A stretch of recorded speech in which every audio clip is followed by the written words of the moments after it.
And again, it is South Africa Tonight on eNCA. Now, law firm Lawtons Africa says South African employers have a common law duty to care about coronavirus. Now, it says employers need to prepare themselves to avoid being exposed to liability. Sounds a bit complicated, but let's chat about it now with Lawtons Africa Senior Associate Phetheni Nkuna. Phetheni, good evening, and thanks so much for your time. Yes, the sounds, I'm not sure what to make of this. So let's just first start with what is the obligation or duty of employers at a time like this when it comes to employees who might feel that they are vulnerable, who might feel that they don't want to take a chance or going into the office is a risk? All right, so in the first instance, employers have a common law duty to ensure a safe and healthy working environment for the employees. This duty has translated or can be read together with Section 24 of the Constitution, which speaks about the right of everyone to a healthy and safe environment. That, within the South African labour context, translates into what we know as the Occupational Health and Safety Act, and that piece of legislation specifically places an obligation on employers to ensure a safe and healthy working environment. So what does that mean? Yes. Okay, so in the first instance, an employer has a duty to eliminate or at least mitigate what could be an actual or potential hazard. From the reports we've seen, it could be safe to say that this has become an actual hazard, that is the COVID-19. In the second instance, there is an obligation to train employees and to make available information that will contribute towards making the environment safe as well as healthy. An example would be snippets on what to do, washing your hands, hand sanitizer, any means of accommodation or mechanism that employers have in the workplace to mitigate against contacts, ensuring that everybody is aware. Then finally, there is an obligation on employers to put into place measures that may be necessary in enforcing or achieving their obligation to make a healthy and safe working environment. Obviously, this will entail an assessment by an employer looking at the nature of business you're in, what you can do to minimize any risk of infection by your employees. Okay, so let's just talk practically what has to happen in that space, in our office space, our workspace. I'm thinking, do they have to now put in sort of hand sanitizers at the entrance? Do we have to make sure that equipment is and surfaces are clean? Because I know I'm talking very basic things here, but those are the things. Those are the basic things we have to do. And also, let's throw into that, maybe they had asked an employee or sent an employee out to travel. They send them to another country for whatever it is their job entailed. Do they have to pay also when it comes to testing and medical care and stuff after that?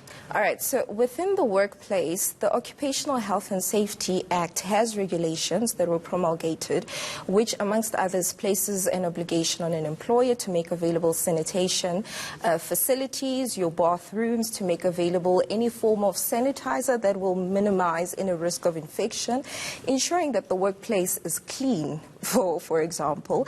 And obviously, there's information that's been made available by our health department on what are the do's and don'ts. So those are some of the things that an employer can look into. And yes, there's been talk about masks and actual hand sanitizer. Personally, I've noticed in the office we now have sanitizer stands almost on every floor. So that is one of the ways in which you can ensure that there is some form of hygiene being practiced and some form of mechanism available in the workplace. Now, on the issue of traveling, it's quite pertinent for employers to consider this. There is the concept of being infected during the course of performing your duties, and this specific incident is covered under COIDA, which is the Compensation for Occupational Diseases Act, and that absolves or sort of provides protection against liability for employers in the event that they are not shown to have been negligent. So when an employee travels to an environment that has the virus, or there have been reports that there is actual risk of infection, that is a piece of statute within the South African borders that offers some form of consolace to the employees. And there are also mechanisms such as leave, sick leave. We also have paid leave that an employer needs to consider. And obviously this will entail looking at your policies. How can you accommodate employees who become infected by So would things like self-isolation or self-quarantine come into play here? Yes, yes. And would that sort of insurance cover all of that? Yes, so you would look at where there is compulsory quarantine. For example, if you happen to have been on the plane that came from Italy and you show signs and government requires you to be quarantined, the employer's response to that, if you don't have paid leave anymore, what mechanisms can they put in place to accommodate you? And I just want to jump in there because just a couple of days ago I did an interview on working remotely in a case like this. People having to work from home, not going into the office if that were the case. And we don't have the necessary infrastructure. Is there an obligation on the employer's part to make that possible?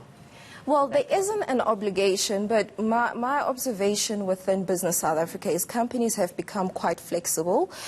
Personally, I've been able to work from home. Technology has made that quite convenient. And obviously, we need to consider our infrastructure as a country. Not everybody has access to internet and all of that.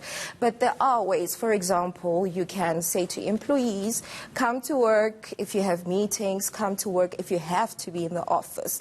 Provided that, of course, you're able to make available the necessary resources that will need to enable them to work away from the office. Okay, Phetheni, unfortunately we don't have enough time for a million other questions I have. So very quickly, where can people find more information about this if they want employees and employees? They can contact our offices, Lawtons Africa. The Department of Health has been helpful. It's made available information.